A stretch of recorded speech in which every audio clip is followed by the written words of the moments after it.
why do most new houses on the market today tend to look the same?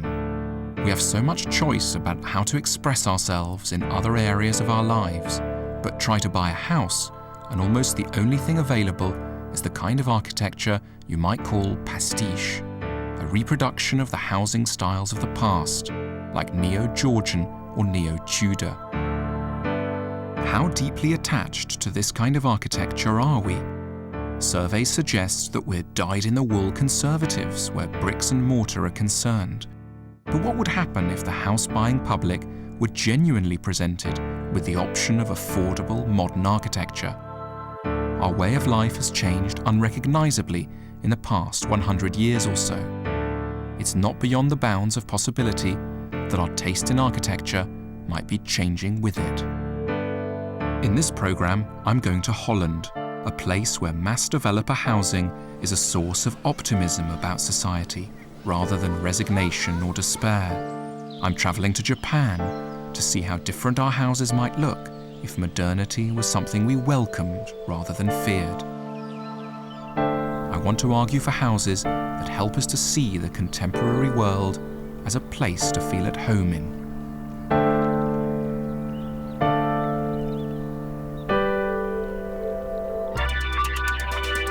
Ravenswood is a development of around 1,200 new homes being built on the site of a former airfield in Ipswich, Suffolk. Why do the houses look the way they do? Keith Hadrell is the developer in charge. The sense of place, that's what we're trying to create all the time here. So this is a character area. As we go on, you will see other characters. Vistas are kept short, so there's always an element of surprise and delight. As you turn a corner, you see something different. Where is everyone? Well, today, a normal school day, of course. The guys are at work, the kids are at school. No doubt when we get round to the school, they'll be out at play. One group who certainly can't be blamed for the way most new housing developments look is architects. Like many volume house builders, Keith didn't use qualified architects to design the homes at Ravenswood. Who are the architects that you most admire working today in Britain? I'm very parochial. I don't cast my eyes too far afield. My preferences are something like this, but I think it's crisp, clean, and well detailed. And I think if you look around, all the buildings are really. Again, very, very good sized double room. Definitely. Built-in wardrobes. Plenty of space in here, so that's always a good feature. Excellent. Very, very good. Okay, and I'll bring it on to the master bedroom. It's a good location because I need somewhere where I have 10, easy 15 access minutes. to the A12 and the A14. Fantastic. Okay. Developers say that the new estates look the way they do because it's what the public wants. But really, to know the public wants something, it has to have been given a choice. It's not good enough to produce relentlessly similar products, then defend yourself by saying that it's what people want. And the feature. The feature on the ceiling. Yeah, very nice. The unit. Karen and Steve Riley are relocating from Reading to Ipswich. Do you consider yourselves very traditional people, let's say in your job or your taste in cars, or would you consider yourselves quite modern? I would hope so, yes. But your house, you said you like it because it's traditional. Correct. So you like the rest of your life to be modern, but when it comes to a house, it's quite nice for it to be traditional. I like it to look like a house, yes. So what are we missing out on if we accept that almost all the new houses should look like versions of the old ones? Ken Shuttleworth is one of Britain's leading architects. He showed me round the home he's built for himself and his family, the Crescent House. I've seen this house in lots of pictures, but this is the first chance I get. This is a gallery space. I mean, you walk through here and you get this sort of feeling of what you're going to come into. It's a sort of unusual entrance with a big door, and you get crushed down as you come through and pop up into this big space. And as you come around here, then for the first time you see the garden. and the whole garden just comes right into the room because the glass wall just hits the grass. And what's great about it, just sort of hugs the garden, just pulls it into the room. Presumably you can be relatively private. There are all these sort of little islands where... Yeah, the idea is that you can, as a family, you can have the kids playing here on the PlayStation at the moment, or whatever the latest fad is. This is sort of living area here where you can watch telly, sit around reading. There's the dining area, and then there's a sort of kitchen area at the back. So it all works. It's one big family room. So as a family, we can all be together, and the whole thing looks out at this incredible view.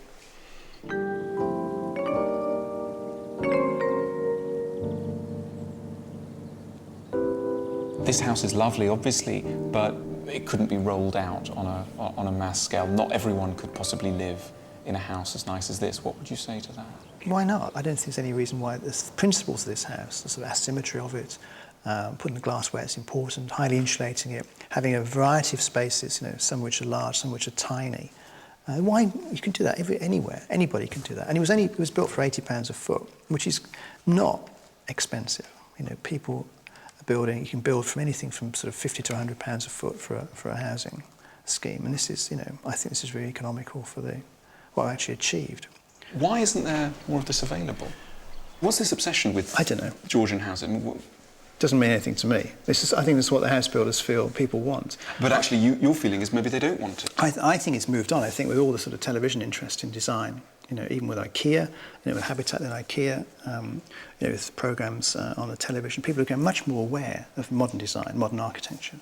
And yet, when it comes to buying your house, you're stuck with, do you want Georgian or mock Tudor, or Georgian or mock Tudor? That's all you've got. There's very few volume house builders doing really modern architecture. What happens to people when they do live in modern architecture? What's happened to you living in this space? What does it do to the spirit?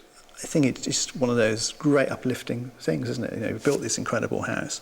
It's really fantastic to be here. You feel totally relaxed. You feel spiritually uplifted when you're actually here. It's great. And when you go back into a small box in London, it's not quite the same. Why aren't there more houses like this in Britain? I'm going to a country where having something of the spirit of this house is regarded not as an elite luxury, but as closer to a universal right. I'm going to Holland, and Steve and Karen from Ipswich are going to come with me. I don't like the design.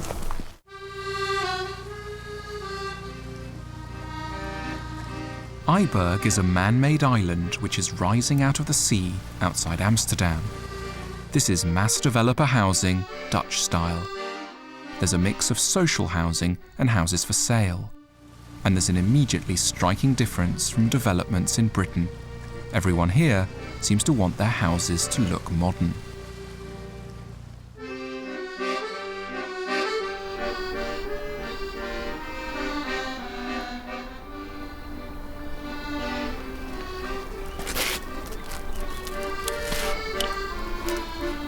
Hello, welcome.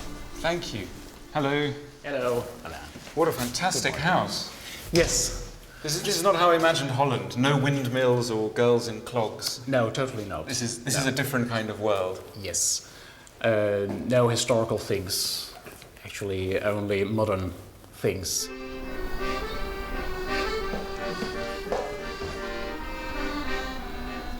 It's a fantastic. I mean, it's an industrial view, but it's beautiful as well. The idea that it is a sort of a garden, and this is sort of inside garden. So it is actually it has to go over inside and outside.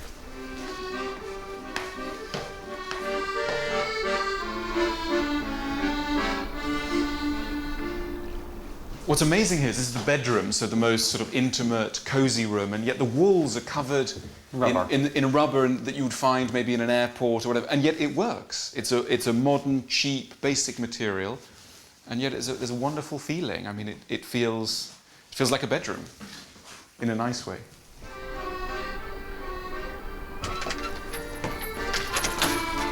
In order to promote good design and create a sense of place, stylish early adopters like Johan and Ard are encouraged to build their own houses on Eiberg. There are rules about how the buildings relate to the street and how high they can be, but apart from that, they can make their houses look any way they want. What I think is astonishing is how, even though everyone has freedom and can build more or less what they like, out of a plot of maybe 40 houses or something, there's really only one that has chosen to go down the more traditional route. Everyone else, there seems to be a general acceptance here of the modern world and modern architecture. I think they are young. Most of them are young and want to explore things, and they are afraid about to do some new things.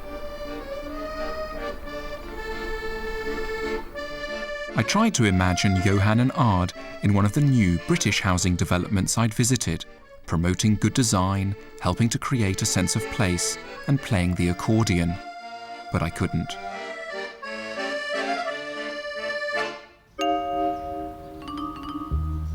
Ippenberg is a new development of subsidised social housing outside The Hague, aimed at first-time buyers and young families. Aaron Betsky, head of the Dutch Architectural Institute, showed me around. And there's a kind of playfulness to it. You get steel there, Yep.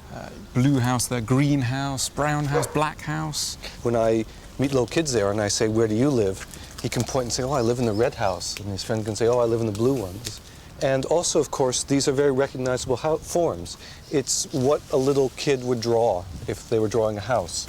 It's a box with a sloped roof. The only thing it's missing is a chimney, and has a bit of a chimney, which is just the vent stack.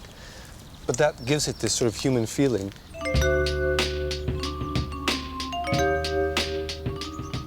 Why do you think the Dutch are so good at, as it were, accepting the best of modern architecture in a way that other countries are not? Well, there's various reasons. First of all, this whole country is invented. Where we're standing now was a swamp not all that long ago, and now it's a village.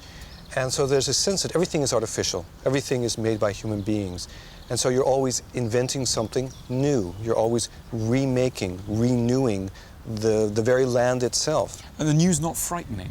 Exactly. The new is not frightening. In fact, it's what keeps you going. You have to make things new, otherwise you'll stagnate, and the water will stagnate, but also the economy will stagnate. I mean, the Dutch are, after all, the Netherlands is a country that invented capitalism. This is where the first stock exchange was. So there's this belief that you have to take risks, and you have to go out there and rationally take risks and try out new things, and that's the way you'll make lots of money. What do you think that living in a community like this, with these very modern, clean, interesting forms, does to the residents when you compare it to what might happen in a traditional sort of neo-vernacular modern British development? All I know is every time I come here, whether it's rain or shine, I always see kids playing here. And I usually see people talking to each other. And I don't see that as often in more traditionally designed environments.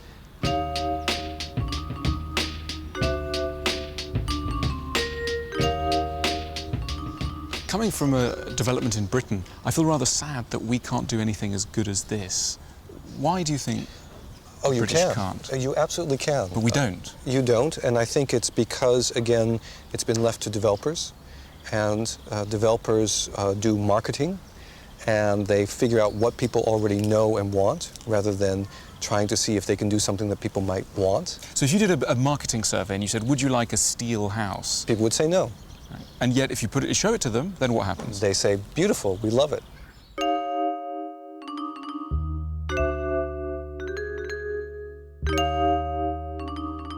In 1924, in a quiet suburb of the Dutch city of Utrecht, the architect Gerrit Rietveld built a house for a slightly batty Bohemian widow called Truus Schröder.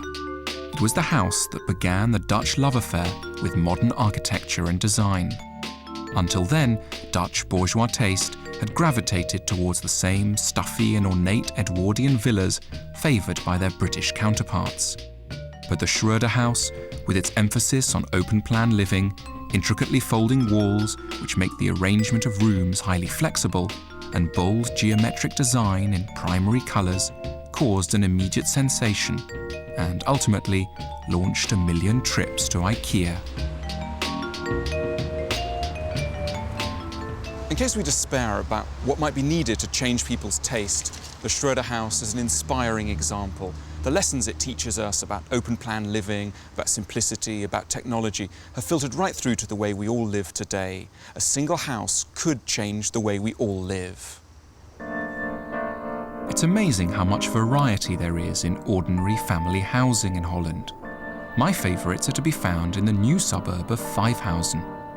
From a distance, they look quite traditional, but the roofs are made of ribbed steel plating, while the walls are a mixture of steel panels and grooved wood. What I like about these buildings is that they're true to their past. They remember the past, they remember traditional Dutch housing, and yet they're also very much in tune with their era. They're not pretending that they are buildings of 100 years ago. They're very much rooted in the present day. And I think that's an ideal that the Dutch have captured much better than the British.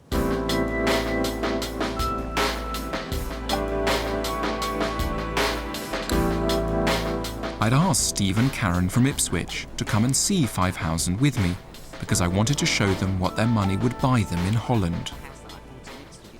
So now you've arrived here, what are your first impressions of these quite peculiar buildings made out of tin and grooved wood? It actually reminds me of a warehouse. A warehouse? An industrial area. An industrial area. So in the back of your head, you've got an idea of what a house should look like. Yes. It should be made of brick. What else should it have? Chimney, nice windows. Pitch roof? Yes. What else should it have? And a nice window is what? Casement? Double glazing. And relatively small panes of glass? Small at the front, but patio doors and everything at the back.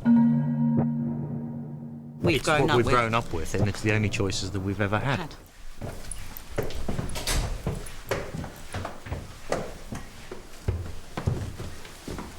What we like most is the big windows, the light that's coming in. Yes. Very spacious as well. Yeah, very spacious. Very nice. Thank you. It's very nice inside. Very small kitchen. No issues with privacy with the great big windows and the neighbours having the ability to look in? Sometimes. And again, you being able to look at the neighbours. We can wave at them, they wave back. They're probably you see she's waving back. But from the outside it looks very modern, and then when you actually get inside, it's quite traditional. You have the upstairs with the bedrooms, the first floor with the we live on the lounge. first floor, that's not traditional. Did you imagine it would be like a factory inside? Yes. Yes. The space that you have here is phenomenal, and it's so deceptive from the outside. Honest truth, from the outside, when we pulled up, no. I can quite honestly say I didn't like the outside of it. But inside's gorgeous, beautiful. Yeah. But I do like a closed-in kitchen, not open plan. Yeah, okay. Do you think you could grow to love the outside? Don't know. It may grow on me. Bearing in mind, I wasn't expecting to see this today. Perhaps if I saw it a second and a third time, and I knew that these sort of houses were available in the UK, then maybe it could grow on me. The Vijfhuizen houses seem so quintessentially Dutch that it came as something of a surprise to me to find that their architects, the S333 group, are in fact British. They came to Holland in the late 90s because they couldn't find work building housing in Britain. So there's a kind of transparency that we wanted to create in the house so that it felt larger than it really was, because in the UK they tend to be these small kind of enclosed rooms, boxes basically, with these small windows. What do you make of the sort of houses that are being put up by the volume house builders? How do you evaluate them as an architect? I think it's some of them awful. I mean, we did a research project at the AA about 5 years ago and found that the show homes who had their furniture was actually reduced by 30%, so it made the house look bigger. We heard stories of people actually driving their car into the garage after they bought the house and it didn't fit, because you don't drive your car into the house when you're actually going to see the showroom. So you've got this kind of, you know, the gardens are a metre wide and it's just tarmac and it's just trying about getting as many on the plot as possible. And I think there is no understanding of anything outside of the volume of the house. So it's just landscape is zero, you know, context or linkage or connection to what's around it in terms of services is just not even thought about. So I think that isolation is problematic, even beyond what I think about the style, my personal opinion about the style of housing. What do you think about the style? I just think it doesn't offer us a lot of choice. I mean, I think it's not that it's wrong. People do want to have that type of house, and that's fine. But I think there are other people that don't, and I think it's just about creating choice. What I love about the Dutch houses I've seen is that they promise a particularly contemporary vision of happiness. They have none of the fear or lack of imagination of works of pastiche architecture. The way we want to live has changed unrecognisably in the past 200 years, and these houses reflect that. Where many British developments seem to be all about boxing yourself in, these houses are all about opening yourself out to the best that modern life can offer. Light, space, flexibility, new technology. So why don't we build like this in Britain? I wanted to find out.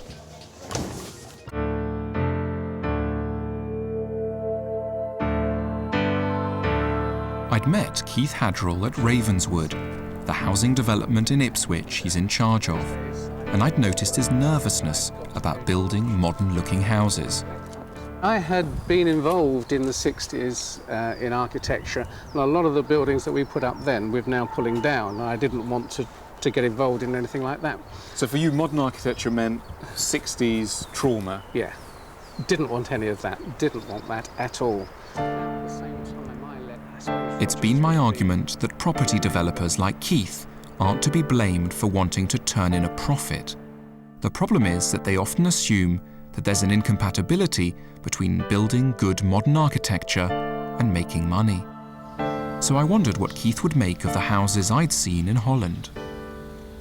As Britain searches for a way to bring its housing stock into the modern age, it seemed to us to be a sort of way, one model, one possibility for how you might build something that's at once sympathetic to people's desires.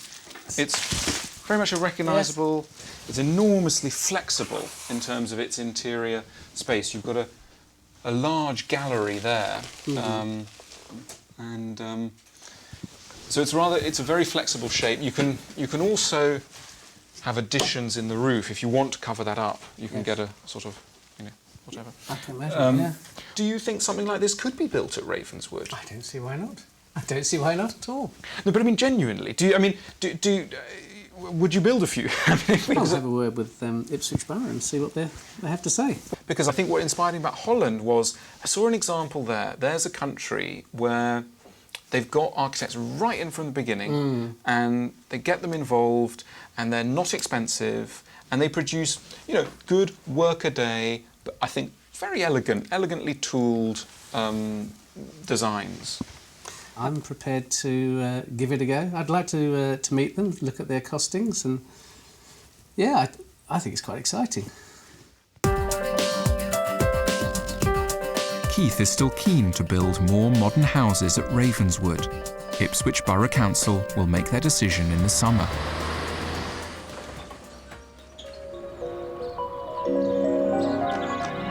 It's too easy just to blame property developers for the fact that few modern houses are being built in Britain. If we're honest, their nervousness reflects a wider fear, ours. The village of Ling in Norfolk seems a placid place, but for the past few years it's been convulsed by an acrimonious dispute which the local press has dubbed the Battle of Balaclava.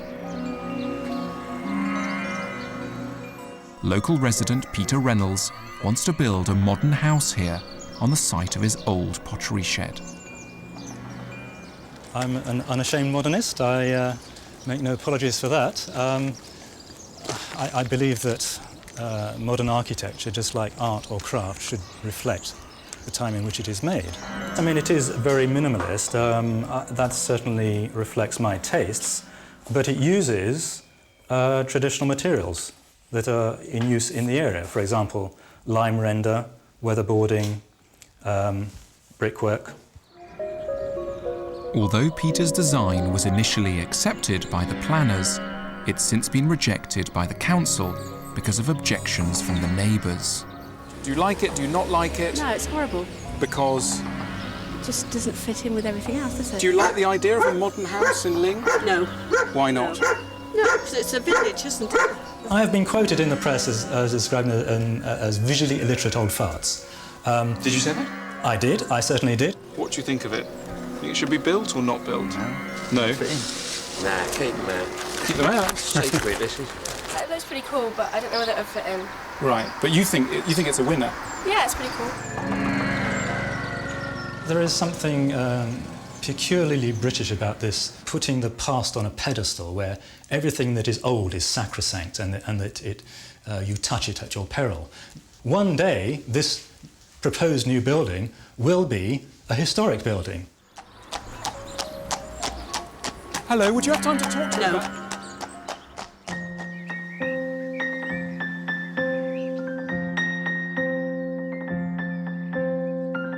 It's understandable to want to preserve the historic character of our towns and villages. But how can this be done without lapsing into cliché or pastiche? Wakelins is a new house in Suffolk, which has been created by restoring a Tudor manor and adding a striking new extension.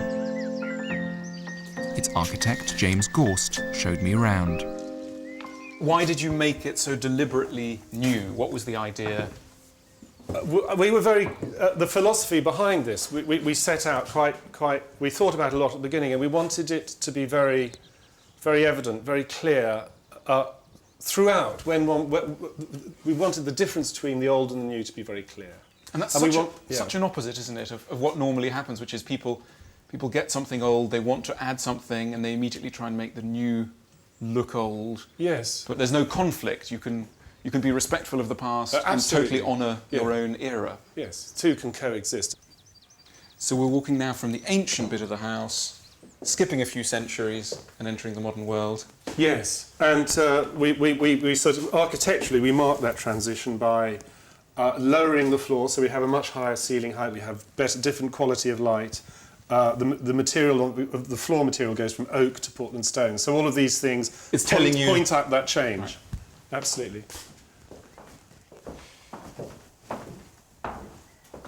Are you surprised by how conservative the public is still about housing? That there's still such a sort of ingrained suspicion that somehow modern is going to be frightening and bad and grey. It is a drag. It's a problem. But I think there was such a loss of faith in the 60s and the 70s with modernism as it existed in mass public housing, and I think it's taken, or is taking the public, a long time to get over those very crude early days of system-built modern architecture.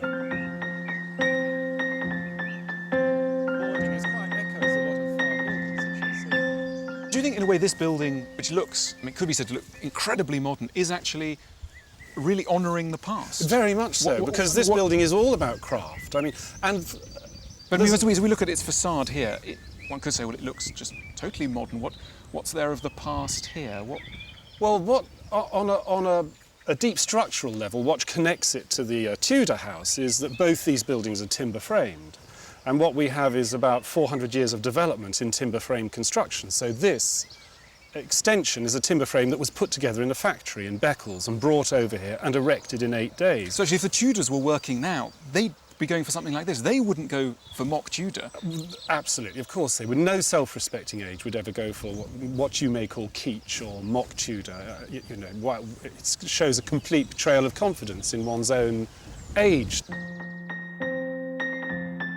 Making a building that's in keeping with its surroundings is more subtle than just trying to copy the old buildings round about. A true homage rarely looks exactly like one. But that's a message which still often escapes the planning system.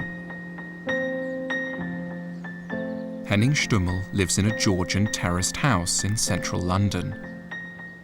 Henning, you're living in a lovely Georgian house, but there are some problems in Georgian houses. Yeah, obviously in Georgian times they didn't have any toilets.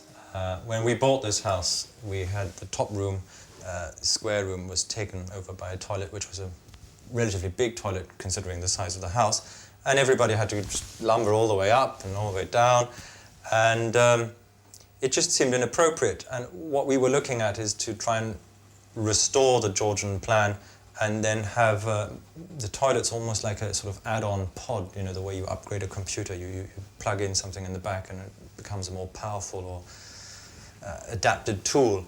And that's essentially what we looked at doing in this. You fitted project. a toilet. Can we take a look? Of course you can. Come with you into the toilet? Yes, it's on 3 floors. It's a rectangular volume. And what a fantastic toilet. Do you sometimes sit here for hours? Yes. Not hours, but... Well, actually, my wife would say I do. Modest and elegant as it may seem, Henning's toilet extension is the result of a bitter 2-year struggle with the local council, who wanted him to build a pastiche Georgian extension instead. So this is the bathroom. Next floor. Being in the bathtub is an almost religious experience. Because you get the light coming in.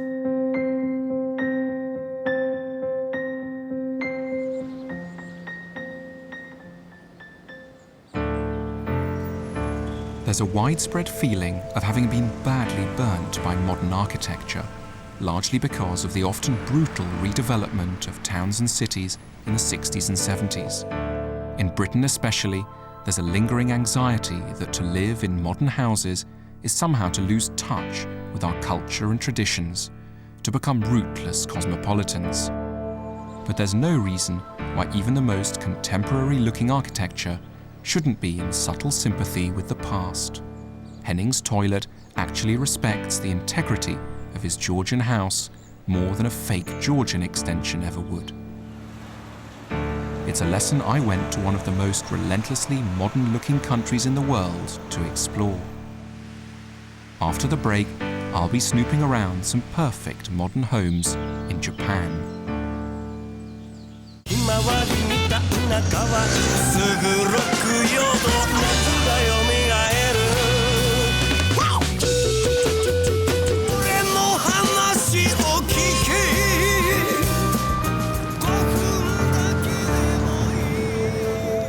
Arriving in Tokyo at night and heading downtown is one of the world's more bewildering architectural experiences. Coming from Europe, you're immediately struck by how relentlessly modern everything seems. In Britain, we tend to find this kind of landscape rather frightening. We've tended, particularly in our houses, to retreat from such a vision of full-on modernity into what I've been calling a pastiche version of our rural past. I've come to Japan to experience a very different approach. Does wholeheartedly embracing the modern world, as the Japanese seem to do, always have to mean losing touch with the traditions of your culture?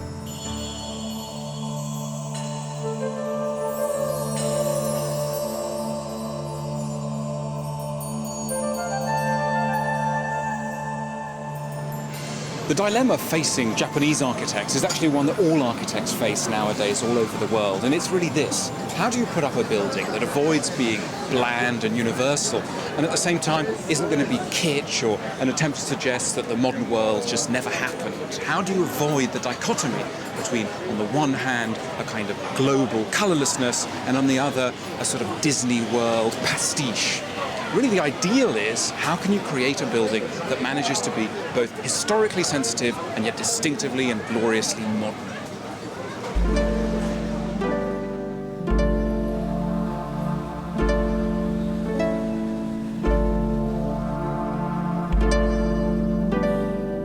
At first glance, Tokyo doesn't look very promising. The buildings are mostly anonymous and international, as if they could be in Frankfurt or Detroit. It's hard to see what's particularly Japanese about much Japanese architecture anymore. To get an idea of what Japanese architecture used to look like, you have to get out of Tokyo.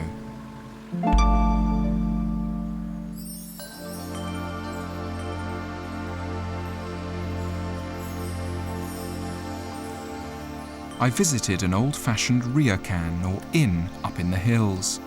Surrounded by bamboo forests and a moss garden, it's the kind of place where the Japanese have come to unwind for centuries.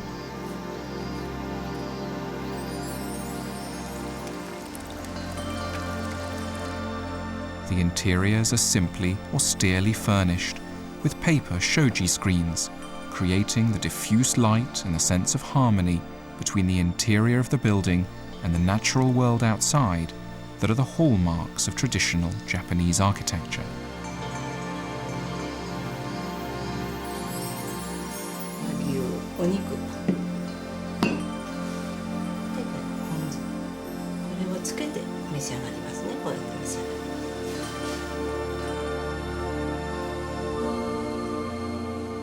What's astonishing is the precision in everything.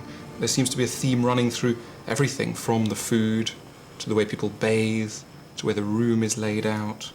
It's just a complete coherent aesthetic and really a kind of way of life. There's that feeling you sometimes get when something is so extremely beautiful, the rest of life can't quite live up to it. And as I prepare to go to sleep here, I suppose one of my regrets is why the rest of Japan and Tokyo is not anything like this. And I wonder if there is anywhere where the spirit that you see here is to be found in a more modern form, or whether this is just some beautiful piece of archaic tradition which hasn't really lived on into the modern world.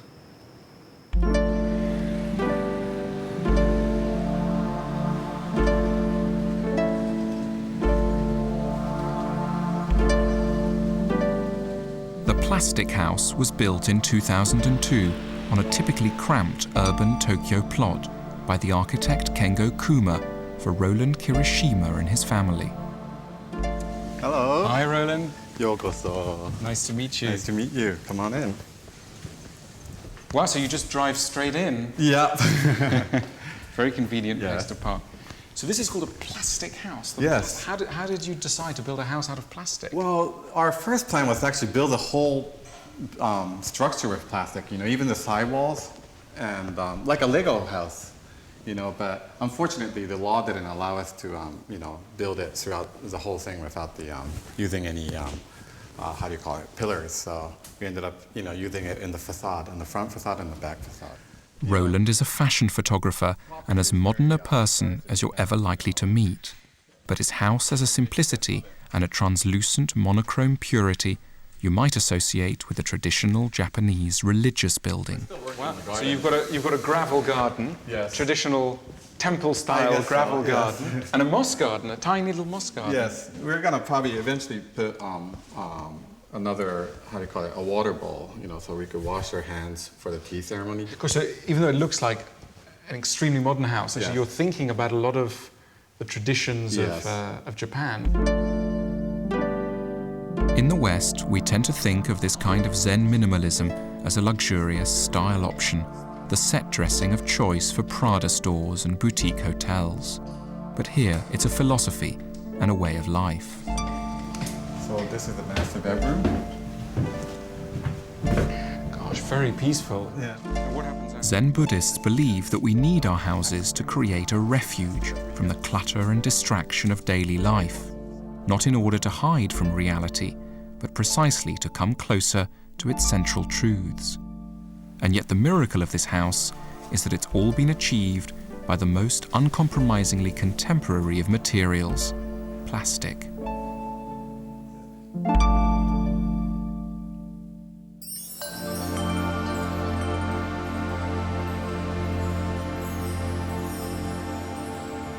The Lunchbox House is home to Noriyuki Shibata, a television sports producer, his wife and their children. Mr. Shibata wanted his house to reflect the centrality in his life of two great Japanese loves, food and lying for hours on end in a hot bath. The entire top floor of the house is given over to a space where Shibata-san can luxuriate in a bath open to the elements.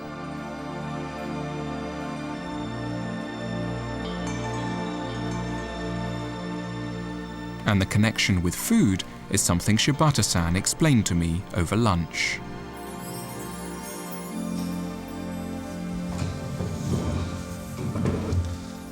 This is my house.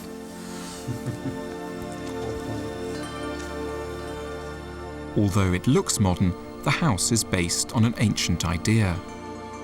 With its 3 open-plan floors stacked neatly on top of each other, its architectural plan is derived from the traditional Japanese lunchbox.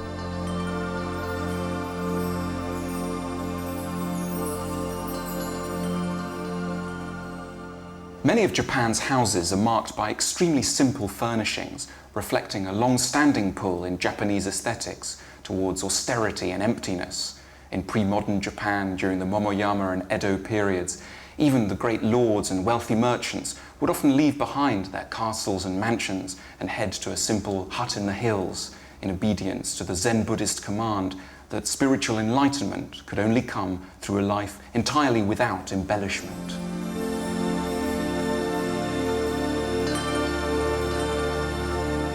Despite its location in the heart of a distracting city, while having a bath in the lunchbox house, it might be easier to remember those ancient lessons in simplicity.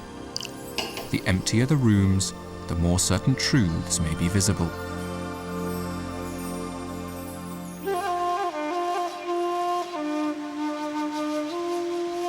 In the foothills of Mount Yatsugatake, in a virgin forest of larch, stands the Kiyosato Gallery House.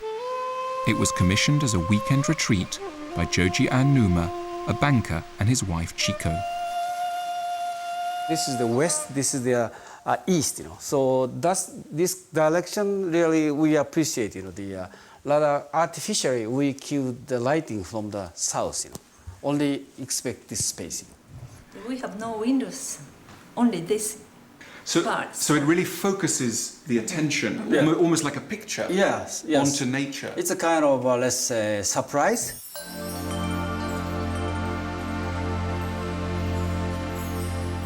In Japanese aesthetics, there's a subtle appreciation of the mutually enriching relationship that a building sets up between the natural and the man-made world.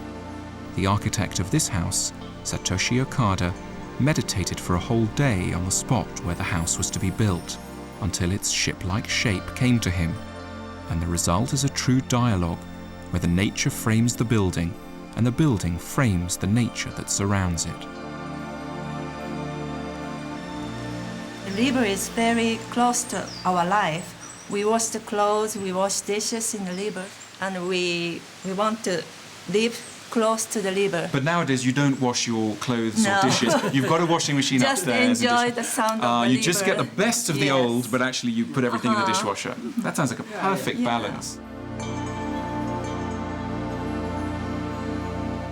Many of Japan's modern houses may not at first glance look particularly Japanese, but scratch below the surface and they are actually articulating and rehearsing many of the traditional themes of Japanese architecture.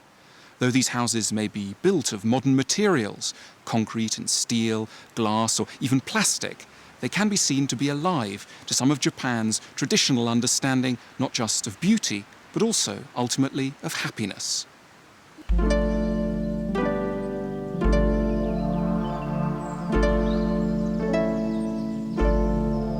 Perched on a hilltop is the villa in Karuizawa, built as a weekend retreat for a classical musician, Himeo Tokuzawa. It's a space-age take on the simple huts to which the Japanese have traditionally withdrawn to contemplate what's truly important in life.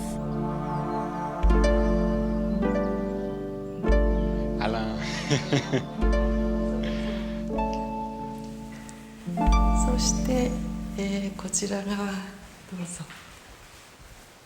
Although the location of the villa is unusually spectacular, in its construction, it's just a simple, inexpensive, prefabricated polygon made of fiberglass reinforced plastic.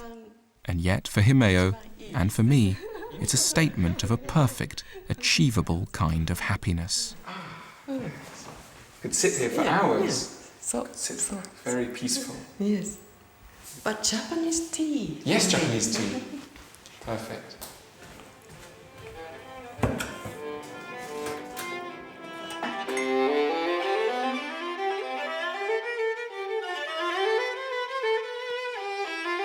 I think the lesson of modern Japanese houses is that they're happy to be part of the modern world and to use contemporary materials and technology, but they also respond to the best aspects of their ancestry.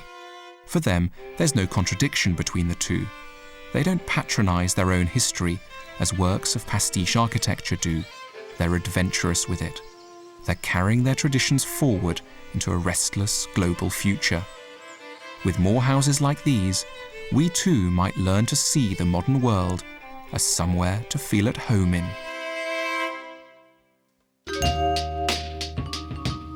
So what is the perfect home? It responds to its environment, both geographic and cultural. A 21st century housing market that only offers houses that look like 18th century cottages is ultimately as bizarre and unhelpful as a modern clothes shop selling only top hats. The way we live is very different now. We value things like flexibility, informality, new technology, openness to light and space, contact with nature, and a lack of hierarchy in family and social life. The perfect home should be attuned to these distinctive priorities. Ultimately, the perfect home is about a state of mind. It should embody our ideals and subtly remind us of them. Like the perfect friend turned into matter, it should help us to be the people we could be at our best. Houses like that are out there. They could be practical and affordable. They could even be rolled out on a mass scale. It's up to us to start demanding them.